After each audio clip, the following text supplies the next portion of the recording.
আল্লাহ পাক বলে আছে আরে আমি পৃথিবীতে মায়ের কালকে আমি সেজে ওয়াজ করছিলাম 3 ঘন্টা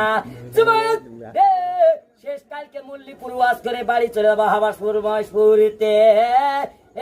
কোরআন আমার আল্লাহ তাআলা বলে এই দুনিয়াতে কোন মায়ের পেটে বানাইয়া দিলাম, মা আমাকে পোষাতে ছেড়ে রাখলে ছেলেকে ডেকে বলে আম্মা আমার কবরস্থানে গোরস্থান মাটি দেবে কে, টাকা পয়সা লক্ষ্য যাবে না, কবরের ভিতরে মৃত্যুর পঞ্চাশ সাবের ধ্বংসনি করবে, দিনটা সব মারতে মারতে যাবে। সেদিন আল্লাহ বলবে কল বলা বলো তোমার রক্তে তোমার দিনকে তুমি কোন পথে চয়েছ, কোন পথে নামাজ করেছ, যারা মিথ্যাই দেবে তাদের পাবে নিরটা সাপ আসবে। জোরে জোরে বলেন আল্লাহ বোন।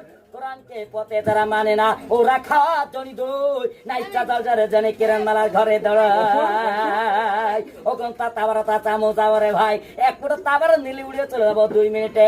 আল্লাহ